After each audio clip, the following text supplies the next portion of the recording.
morning, good afternoon, or good evening, and welcome to Inside the Writer's Studio, the podcast where we talk with writers about their lives, their craft, their business, and their latest work. I'm your host, Charlie Lovett, and our podcast is sponsored by Bookmarks. Bookmarks is a literary nonprofit whose programs include the largest annual book festival in the Carolinas. Come visit Bookmarks at our community gathering space and nonprofit independent bookstore in downtown Winston-Salem, North Carolina. Inside the Writer's Studio is also proud to be an affiliate of Libro FM, the audiobook platform that supports your local independent bookstore. Stay tuned at the end of the podcast for more information on Libro FM and a special offer. Today's episode is a special rebroadcast of my live conversation with Henry Winkler at Bookmarks on November 15th. Henry was in town to share his new best-selling memoir, Being Henry, The Fonz and Beyond. I hope you enjoy.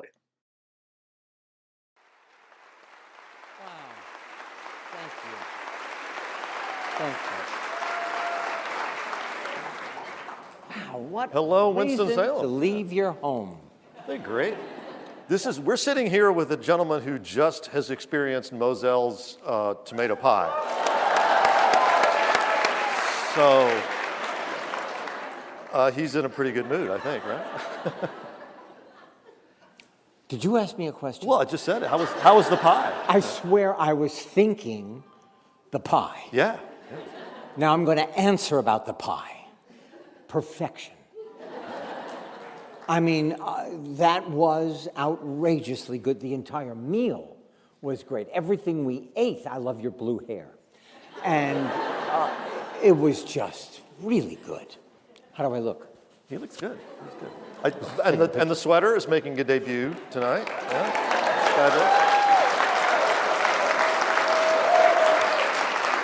My birthday, a gift from a very good friend of ours, and it has never been out in public. So let's change the pace for a minute. Okay. I want to ask you a question because I feel like this undergirds so much of your career as an actor, your career as a writer, and your life. What does it feel like to be a child with dyslexia and an adult with dyslexia? When I was younger, no one knew what it was, which I understand. And I was called stupid, lazy. I was called dumme Hund, which, if you don't speak German, means dumb dog. Could we turn my mic down just a little bit? Thank you. Okay. And I didn't want to be stupid, but all the adults were saying, you're stupid. So like a duckling, you imprint, and I thought, oh, maybe I've got to be stupid. And then I made a deal with Stacy, my wonderful wife. It's her birthday today.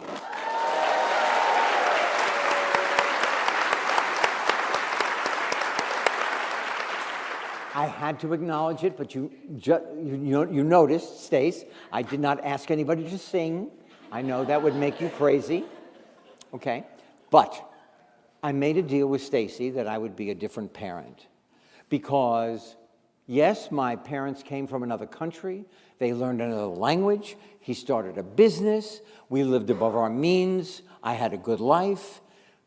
But here it is. Our children are not extensions of who we are. They are individuals. They are who they are when they come here. They just have to grow into themselves. And when you see your child have a problem, even if you don't know the name of that problem, if you don't know how to solve the problem, you know how to make the child, or it is our job to make that child a little more comfortable. And not call them dumb dog. When I found out that I was dyslexic, I was angry. Because, now, I couldn't watch TV all through high school, because if I stayed at my desk long enough, I was going to get geometry. So they would go out, I would have a TV dinner, I would roll back the tin foil, I would add butter on the potato. I would let the bubbling brown Betty bubble. And I had to turn off the television at the right moment because when they came home, they were so short they got phone books out so they could reach the top of the television. And they felt it because we had tubes at that time. There were tubes. And if it was hot or warm, I was grounded for another 6 weeks. I was angry at the beginning. I then said, okay, this is what I've got. I have to learn how to manage it, how to negotiate it. And now I understand maybe if I didn't have that struggle with my learning challenge, I would not be here with you tonight. So you were 34 when you found out you were dyslexia? I was 31. But 31, okay. Yeah, give or take. But you were a working actor at that point. I was. When you learned about this, did they give you coping mechanisms? Did they say, here's a way you can, because your Just career anybody? is words. Did anybody give me? Yeah. Nobody. Yeah. But what I learned was how to cope with it, because until that moment, when I'm sitting around the table reading the script Monday morning for Happy Days, let's say, the producers and the director and all of the department heads are all there. The cast, everybody is waiting to see what their job is. What do they have to build? What costumes do they need? Who do they have to cast for the show Friday night? And of course, I stumbled over reading it because I can't read really off the page. And it was embarrassing. I was filled with a lot of shame. And I covered it with humor.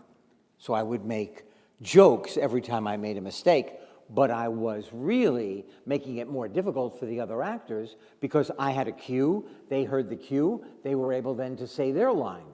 And sometimes I never gave them the cue. Yeah. So you trained as a stage actor. I did. You went to Yale Drama. Yes. Well, now, if anybody here wants to be an actor, I wholeheartedly say to you, train in the theater. You learn everything you need to know in the theater, and then you use it in every other discipline.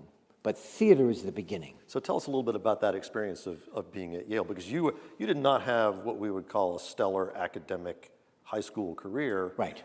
And now suddenly here you are at Yale with, some of the most talented actors to be in the country. So, when we talked about geometry before, I took it for 4 years, same course. By the way, just to make Henry feel better, everybody who did get geometry, raise your hand. Okay, so see, it's not just us. I'm coming to visit you. So I took geometry for 4 years, same course. And I finally passed it in my senior year, summer school, 1963, August, with a D-. If I didn't get a D-, I couldn't go to the one college out of the 28 that I applied to. I couldn't go there to Emerson College in Boston. So I finally passed it with a D-. I took it for 4 years, as I said. Since that day in August of 1963 until tonight, not one person has ever said hypotenuse to me.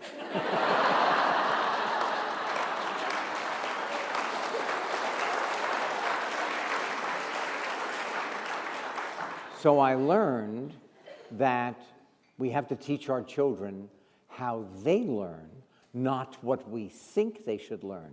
I will then also say, if there are young people who are still in school and they are struggling in this hall tonight, I will tell you, and you can take this to the bank, how you learn has nothing to do with how brilliant you are.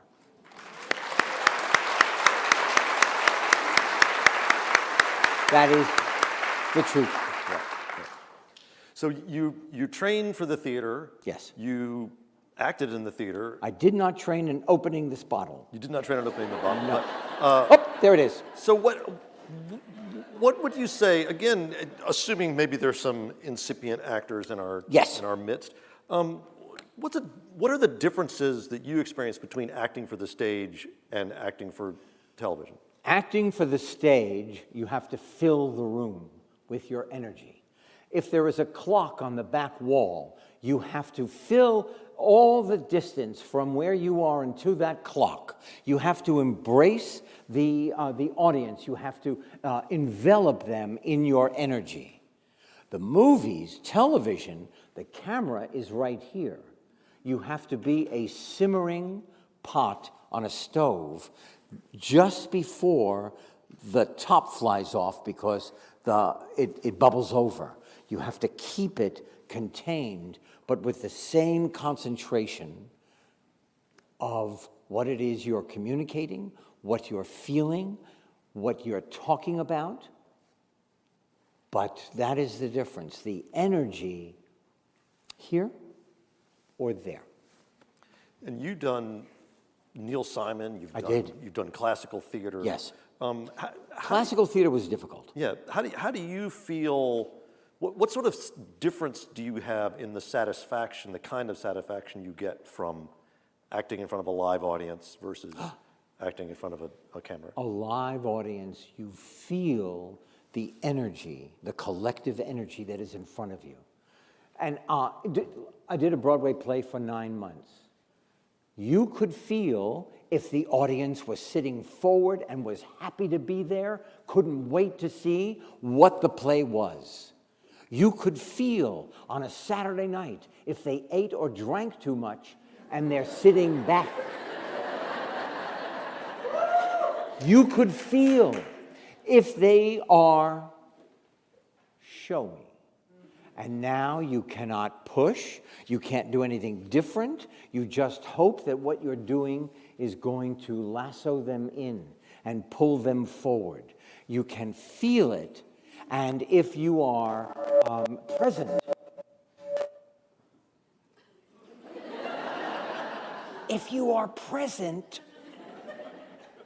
that it's palpable and exciting. Yeah. It is. My dream is to get back to Broadway. I did one play, opened and closed in 7 days. I did one play, ran for 9 months. I did one play, opened and closed the same night. And so I am looking forward to doing that again. Yep. And I better hurry up. So you fly to Los Angeles. Yes. With almost no money in your pocket. $1,000. $1,000. Now, I went to the Yale Drama School. I don't know, where I got the nerve to try out, but I did. I did a classical piece, Launce and the Dog. I don't remember it, and nor did I remember it on that day. Yeah. I said, Launce and the Dog, and then I improvised. I made up Shakespeare, and trust me, there was no iambic pentameter involved. True, this is true. Oh, God. So 25 actors started, 11 finished, and 3 were asked into the company. I was one of those 3. And on June 30th, 1970, I was paid $125 a week. And the dream I had on 78th and Broadway, in my apartment where I was born and raised, was now coming true. I was now on my way. I was a professional actor. Yeah. Oh, my. That was an amazement to me. Yeah. Knowing my father, it must have been like, but I got a new car for graduation from college that never worked. So like I bumped my way down the road, and I found out there were metal shavings in the gearbox. So he must have gotten a deal. So you started out, shortly after you get to Los Angeles, you are given a part in an episode of the Mary Tyler Moore Show, which at the time is the biggest show on television. Yes. 1 week. Yeah, tell us about it. Being there. It's great how you took this tiny part and you made it something more than just a background character. That is, so I now am in Los Angeles, September 18th, 1973. I have $1,000 and a month to make that last. And my agent is now in LA opening a satellite office from her office in New York. The man who took over her office said, you want to be known to New York, stay here. You want to be known to the world, go to California. Let me just say, big decision for a very short, worried Jew. I thought, I can't go to Los Angeles. Everybody is so much taller, and they have blonde hair, and they've got jeans, and there are creases down there. And I don't know how they maintain those creases. They never are wrinkled. And I went on my very first audition to the Mary Tyler Moore Show. The producer said, I don't have a script yet. We only have one line. I only know one line. You're sitting at a table by yourself, and you say, please, to the big table of all the adults, please pass the salt. So I took the glass off his desk of pencils. I emptied it. I took a pencil. I clanged the glass. I said, do not worry. Don't disturb yourself. If you get a moment, could you please pass the salt? I am now staying, because I am very frugal, on somebody's couch. I just met him, Charlie Hayde. He was in Hill Street Blues. His wife, his baby, and their dog were in this hotel room, and I'm on the couch. Until his wife said, Charlie, he's got to go.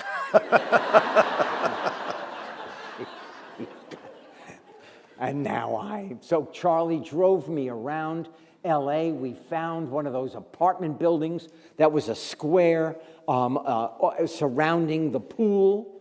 And I lived in this apartment with a wet bar. I rented my Victrola, because we had a vinyl at that time, and my television, and I had a bedroom. And I got the Mary Tyler Moore Show. By the time I got back to his couch, to Charlie's couch, they called and said, he's hired. And I ad-libbed 4 lines into 8. And I wore my own clothes, my own suit, my own tie, shirt, saved the money. Very thoughtful. And then a week later, I went to Paramount Studios. Now, I'm still under the guilt of the Yale Drama School. Yeah. I have been in New York, and I did commercials, which all of the actors that I went to Yale with said, I don't know how you can do that. It goes against our aesthetic grain. We're trained for the theater. Their next question to me was, how do you get them? Because I was making a living. Yeah. I was working in front of a camera. I was learning that, and I could do plays for free in a church space, the St. Clement's Church, in their basement. No one came, but we were doing theater. Yeah. And, you know what? I do that all the time. I'm so thankful that somebody's alarm just went off. And that reminds me I have to set mine. So I thank you. I thank you. Okay, so now I go to Paramount Studios, and I have said to my agent, I don't know if I want to do a series. I'm still under the gray cloud of being in the theater. She said, just go and meet them. I said, okay. I go. There's a room filled with actors. Every one of them I had seen on TV, and me. And I walked in, and there were 11 people. Gary Marshall, Tom Miller, Eddie Milkis, the triumvirate who produced Happy Days. Yep. Millie Gussie behind a very severe desk, the head of casting. And this man named Pasquale, who is going to read with me. He's going to read the other part. And I was overtaken by a spirit, because I looked at Pasquale and I said, hey, do not look at me like that.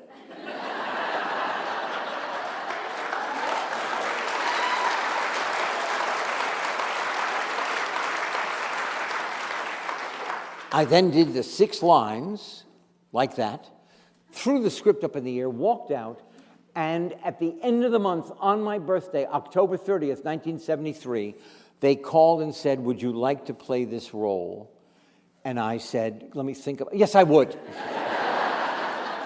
I would, and, okay, can I just... So the first day on the set, I've told the story before, but I love this story. First day on the set, it says the character goes to the mirror, combs his hair. Now, I am thinking, you know, I'm trained, I want to be original, I don't want to comb my hair. Every character who's ever played this part has combed their hair. I said to the director, you know what, I can't comb my hair. I'll do anything. You know, just tell me what to do, but I can't comb my hair. And he said, you know what, it's written, go comb your hair. So now I have to be true to myself and a professional. I'm now making $1,000 a week. Not, I just didn't save $1,000. I'm not getting $1,000 a week to play this character. Once a week I show up and do like a few lines. I walk to the mirror, pull out my comb. Hey, look at that, it's perfect. I don't have to.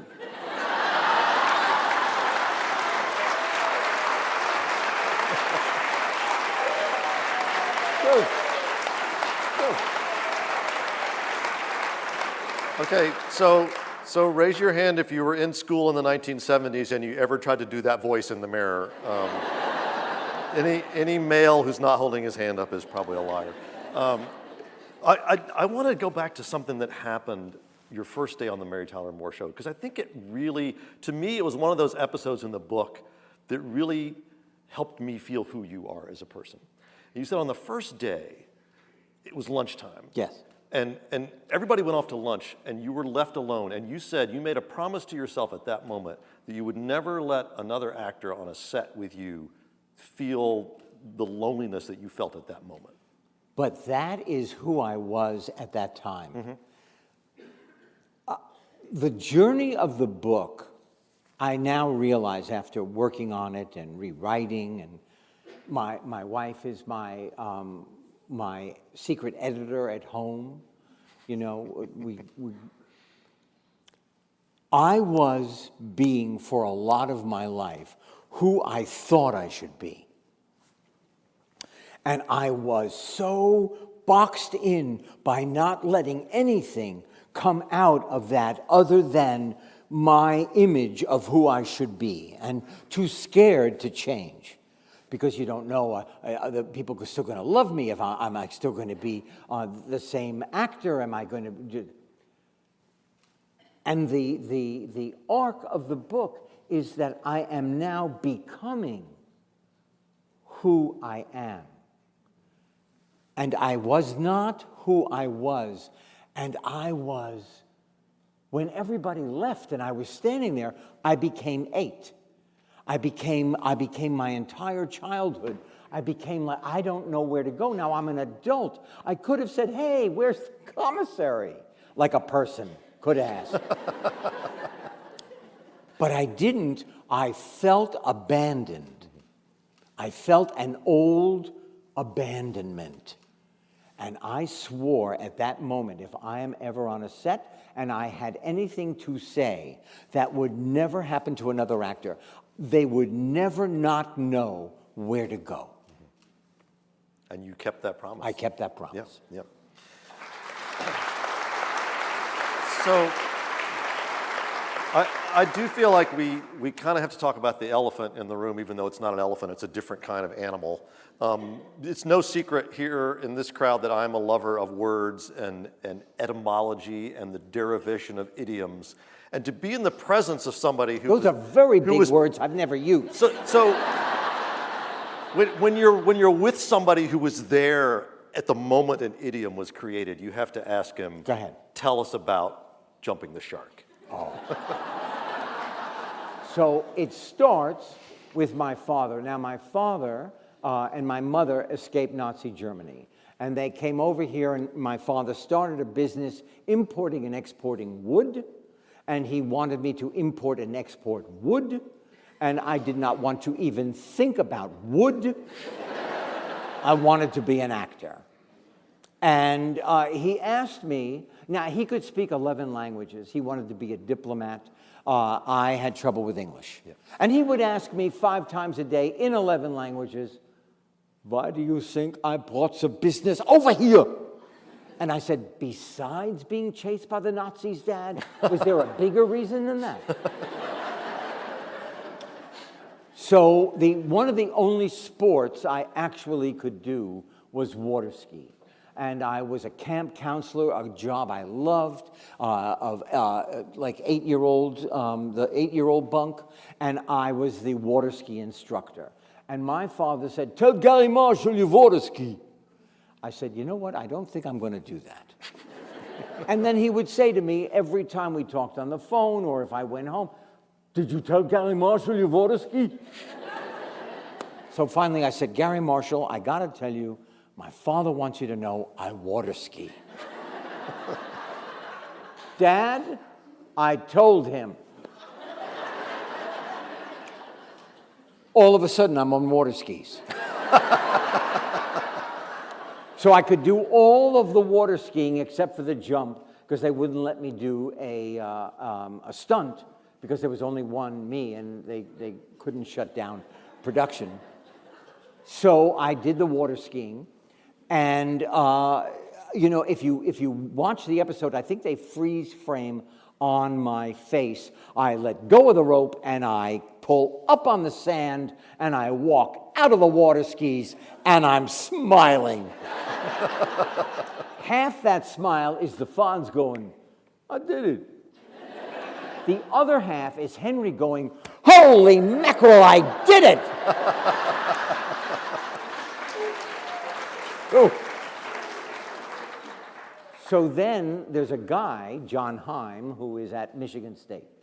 And he is with his friends watching Happy Days and comes up with the idea of jumping the shark when a show has outstayed its welcome, or now it's in the vernacular, anything outstays its welcome, it has jumped the shark. I know, I'm up now.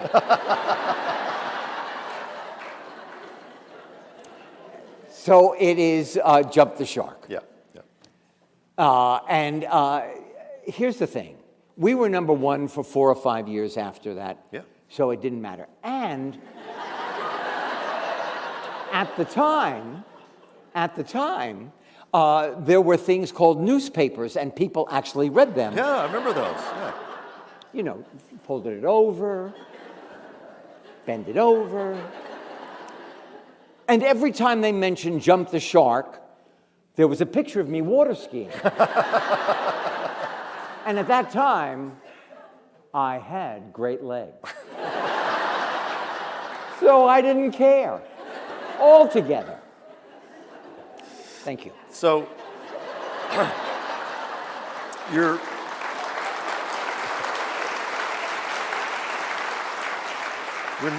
we're not going to ask to see the legs, okay? Just so you're playing the Fonz. We're in a church, or I would have shown you. Yeah. You're playing this character who's becoming iconic on a very popular television show. Yes.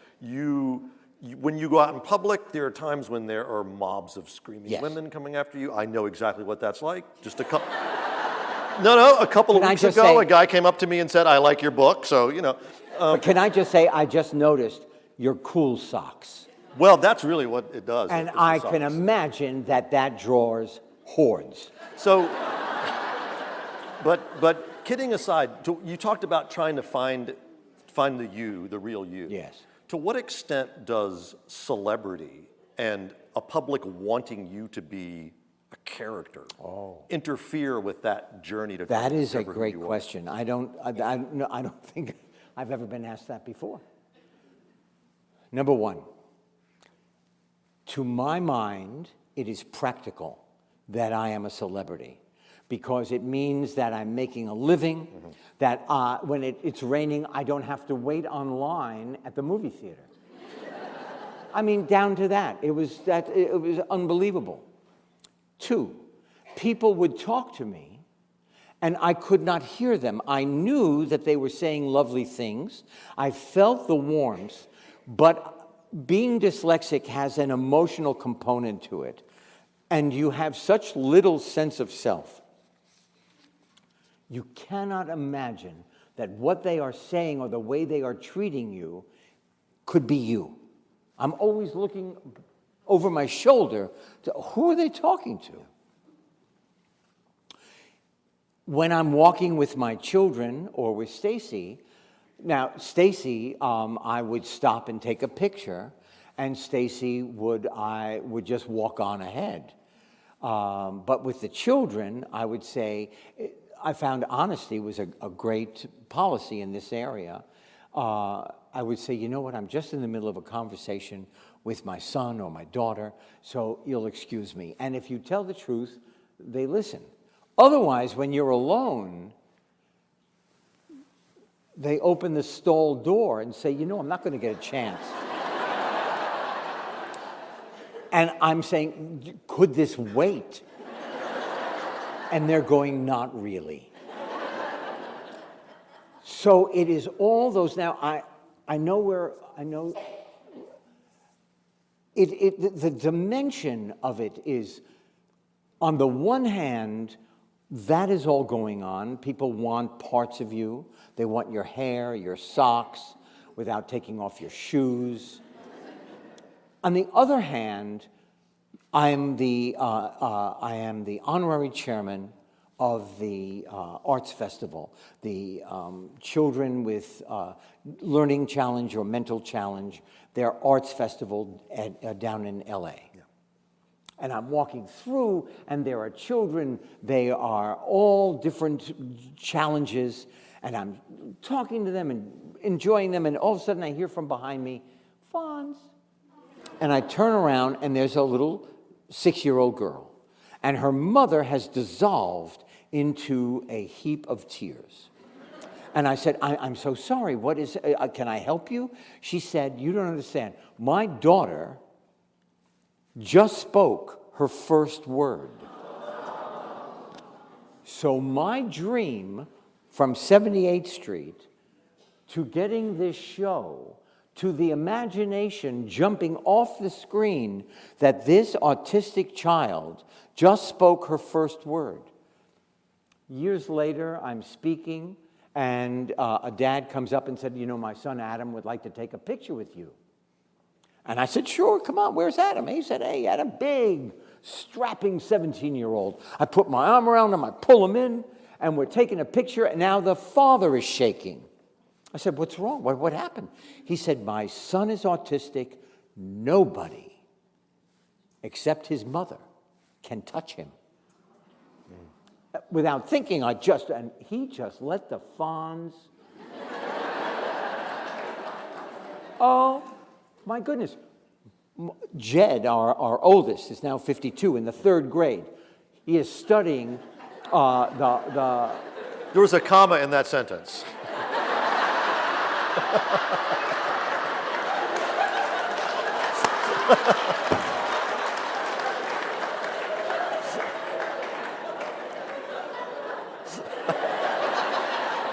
'52 was in the 3rd grade.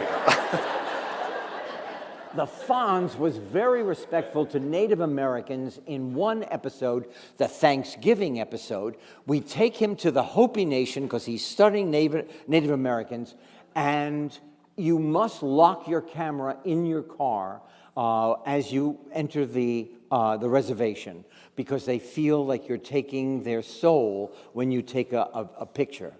And I was asked to get my camera. And so I was given the honor of being able to take a picture of their kachina dances because I was respectful. In one episode, they watched television using their car battery as their electricity. And then when we were leaving, I was given this piping fresh baked bread.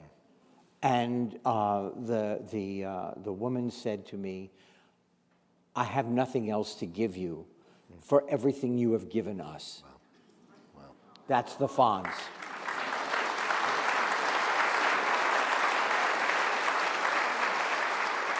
So one of your co-stars, Ron Howard, Yes. gone on to be a very distinguished director, but at the time that you met him starting at Happy Days, he's a 17-year-old kid. Yes. You're 27. Yes. But in a way, he's your mentor. He's the seasoned television actor. But it's true. Talk a little bit about and what you wise. learned. He was so wise. Yes. So now, remember, I'm New York. I'm at the Yale School of Drama. We're on stage 24 on Paramount Lot, and we're doing a scene. And I'm hating this joke. I don't know how to figure this joke out.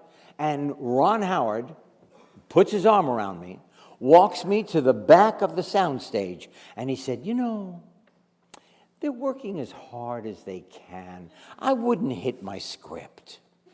I said, Ron, I will never hit my script as long as I live. And the lessons that I learned, this man was completely professional. Now, in the fourth year,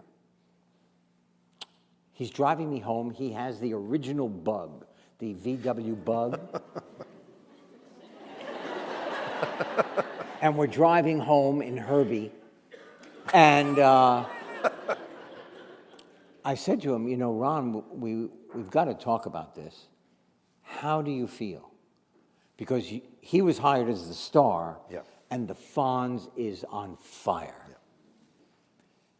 And he said, it hurts my feelings. I was hired as the star. But you're not doing anything but being a good actor, and it's good for the show. Mm-hmm. And that was the first and the last time we talked about it. And he is like my brother. Yeah. So about 2 months ago, Ron Howard and his wife Cheryl, I knew them both before they were married. His daughter Bryce, our godchild, who in 2000, when I was on Broadway with John Ritter, the late John Ritter, who I'm sorry you never knew because he was like a magnificent human being. His daughter, Ron's daughter, is at NYU, and I take her to lunch, and she said, there was a guy in my class, and I've got to get him to pay attention. I don't know how to do it. I said, you know what? You are so wonderful as you. Just be Bryce.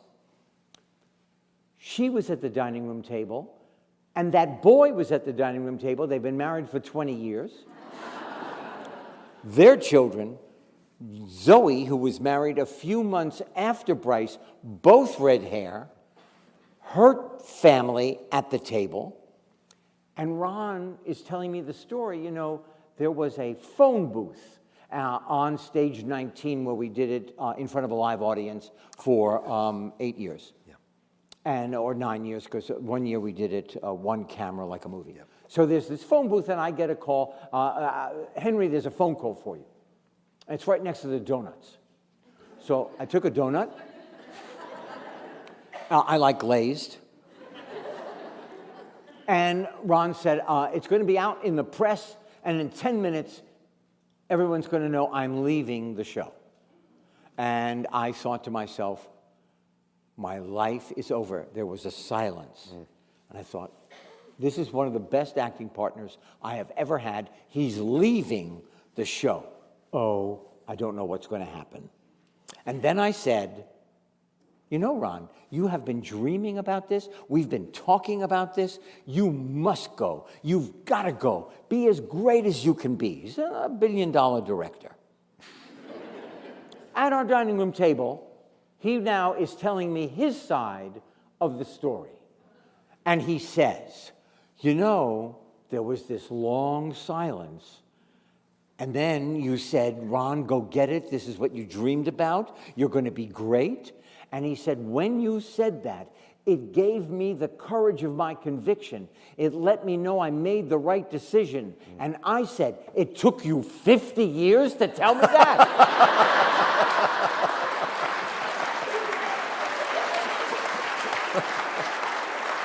Could have let me in. There was another call that came on that phone from a police officer. The police? Oh my goodness. This is an amazing story. So tell us a story. Because you said you only got 2 calls on that phone in 10 years or Yes, something. it is this true. This was the other one. Yeah. Yeah. So this is the definition of chutzpah. If you've heard of chutzpah, which is the Yiddish word for nerve, this is where it happened. I get a phone call. It is a policeman from Indiana, an I state. Yep. And he says, we have a young kid out here on the ledge, 17 years old. He wants to jump, but before he does, he wants to talk to you. Can I reach the phone out to him? I said, sure. So we're talking. I said, so what's the problem? He said, I want to be an actor, but nothing is happening. I said, I got the Fonz when I was 27. You've got plenty of time. And then I said, let me ask you a question. Do you have a record collection? He said, yeah. I said, would you just go inside and sign on a piece of paper that you, once you've jumped, that you sign this record collection over to me? So that they know that I'm now going to inherit. And he went, yeah. So he went into the window, and they got him, and...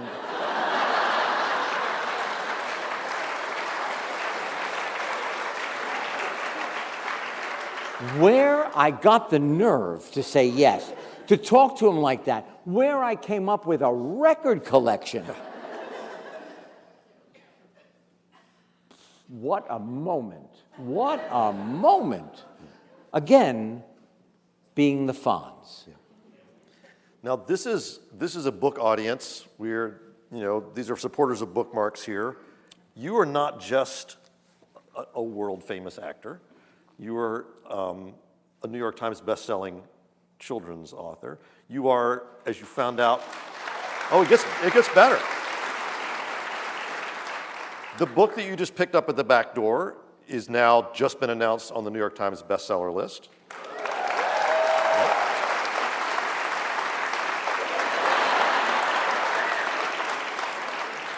But because he holds kind of a special place in my heart, tell us a little bit about Hank Zipzer and how he came to be and how you became a children's writer. I became a children's book author through the back door. Yeah.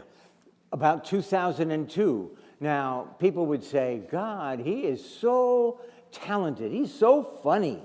He's just so good. But he was the Fonz. And I had a hard time being hired. And so I spent a long time, I produced, first.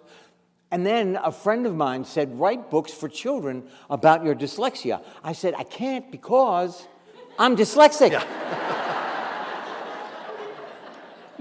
In high school, we read The Tale of Two Cities. I read the cover and the back cover, cover to cover. I never read the inside. What I did was I took water and I sprinkled it over the pages, and it crinkled up, and by the time it dried on Monday, I took it in, and it looked like I beat that book into submission. So he said, I said, I can't write a children's book. He said, I'll introduce you to Lynn Oliver, and we have, just as a matter of fact, at the beginning of October, our newest children's book came out, Detective Duck. And she is a detective, and this little duckling, and she is funny, and she solves problems, the environmental problems on her pond, being a detective.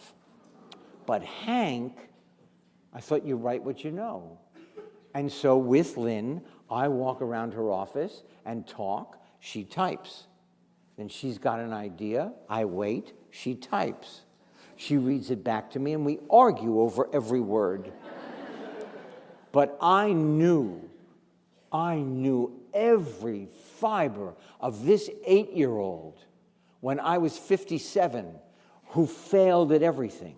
I knew how he felt. I knew how he covered that. I knew how resourceful he was.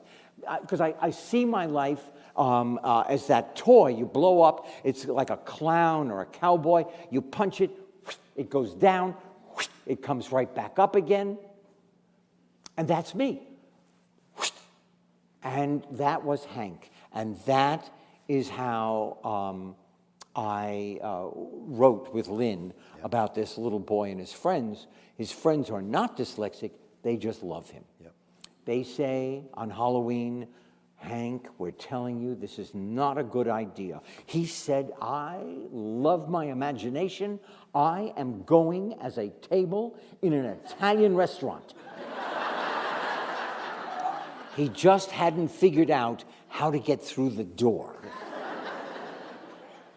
If you really want to know the answer to that first question, if there is a dyslexic child in your life and you want to know what that feels like, read Hank Zipser, because he just does an amazing job of having you understand what it's like to be in those shoes, and I just think that's so important. Thank you so much. Yeah. Thank you.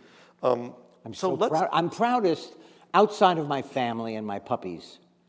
I am proudest of those novels. Yeah, yeah. More than anything. So outside of your family? Yes. So let's talk about someone on the front row here. Yes. Your wife, Stacy, of how many years? 45. And it's...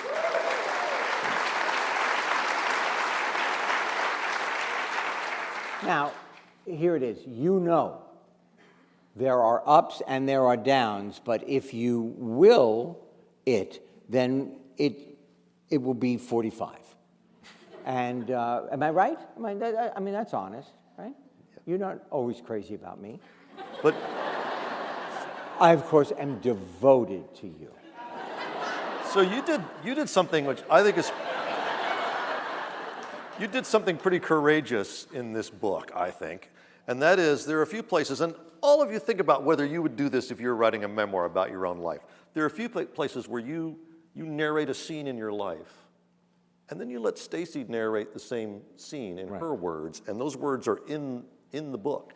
Tell us about that and about the decision to tell the story in that way. The decision was easy. I know how to write with a partner. I cannot type it. Mm-hmm. So I met a wonderful man named James Kaplan, and I didn't know that I had to fly him out to California twice. I talked to him for about 70 hours. I had to feed him 3 times a day. And this guy was an eater. There was no tuna sandwich involved. And James said, you know, I'm going to interview Stacy. And I said, absolutely. Then when we were talking, he said, you know, we should include Stacy. I said, absolutely. And then I read this on Audible, and everybody reads a novel like in 2 days, let's say. I was allotted 100 hours to read my own story. And then they said, well, instead of hiring an actress, would Stacy do it? And I asked her, and she's never done it before, walked into the studio on her own, recorded her part, and everybody is delighted that Stacy is included. Everywhere I go. Yeah.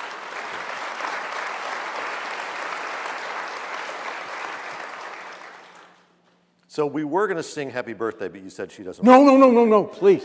So I just want you to know. We're driving for 90 minutes after this. We're going, and I want to survive. I just want you to know that we're thinking it. There are 600 people in this room who were silently in their hearts singing you Happy Birthday. So. Okay, thank you. Thank you. Thank you. Okay, I think we have a couple of minutes left. I'm not gonna make you do the Charlie Lovett standard 10 questions, because you did those on the podcast. We had a podcast together. We did. A few years ago during COVID. It was our very first Zoom podcast when that was new to all of us. But favorite meal? Coming, Thanksgiving. But not Thanksgiving the first time, which you know what? You know how family hold back? I don't know that concept. I am the first online. And because I want like enough gravy left over, you know. And but the sandwich the next day. I wait all year long. Now I could have it, you know, sometimes it's on a menu. I don't have it because I wait for Thanksgiving. Wonder Bread, mayo, fried stuffing, some turkey, cranberry out of the can, no berries. Yes, yes.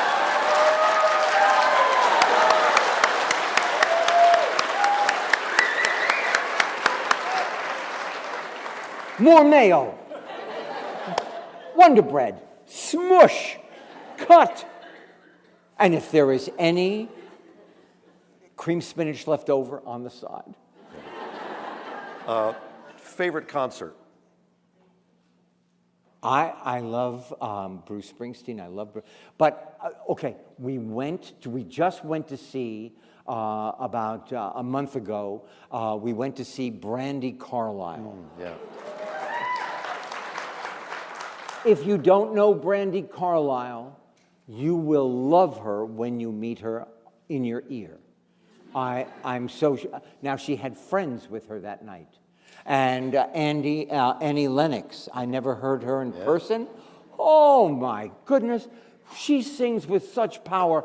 My hair moved and we were like, way back. And then I went backstage because I cannot leave the venue without hugging Brandi Carlile. I just adore this woman. She is a poet. And the last friend that she had was Joni Mitchell. Joni Mitchell, we go backstage, I hug Brandi. She's in a beautiful, beautiful coat. And Joni Mitchell is in a room, and I go with Stacy. I said, Miss Mitchell, I just want to say I'm Henry Winkler. She said, I know who you are. I then introduced, I said, this is my wife, Stacy. And she said, oh, so you married the Fonz.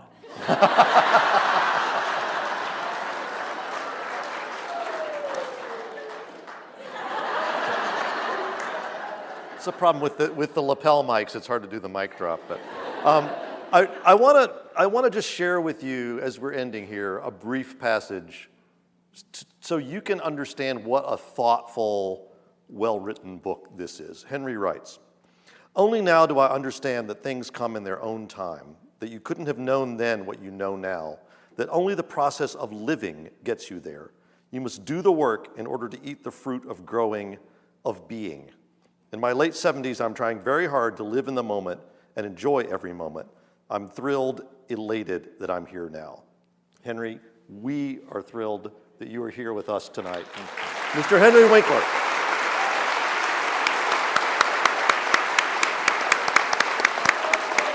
Thank you. Thank you.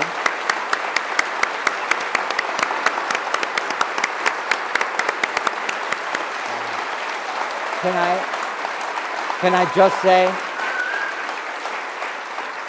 I just say that, first of all, sir, I cannot tell you how much I appreciated this conversation. I loved it the first time. This was wonderful. Thank you. Thank you for being here. Yeah. And number two, I hope you have a safe and peaceful holiday season. And I am so grateful that you were here and you listened, because my parents never did. We're gonna do a photo with them. This has been Inside the Writer's Studio. I'm your host, Charlie Lovett, and you've been listening to a rebroadcast of my live conversation with Henry Winkler, whose memoir, Being Henry, The Fonz and Beyond, is available wherever books are sold. Inside the Writer's Studio is sponsored by Bookmarks, a literary nonprofit that runs the largest annual book festival in the Carolinas and operates a community gathering place and nonprofit independent bookstore in downtown Winston-Salem, North Carolina. To find out more about Bookmarks and all its programs, visit www.bookmarksnc.org. Inside the Writer's Studio is proud to be affiliated with Libro FM. Unlike other audiobook platforms, Libro FM supports your local independent bookstore. Whether you buy a single book or, like me, a monthly subscription, you can link your account to your local store or to Bookmarks to support literary community. For a special 2-for-1 offer, go to Libro.fm and use the discount code WRITERS. If you've enjoyed Inside the Writer's Studio, please consider leaving a rating or review online at Apple Podcasts or wherever you get your podcasts.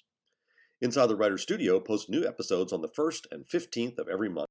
On our next episode, I'll be talking with Virginia Cantra, whose novel The Fairy Tale Life of Dorothy Gale will be published on December 5th, and Virginia will be visiting us on December 6th at Bookmarks to sign copies of her new novel.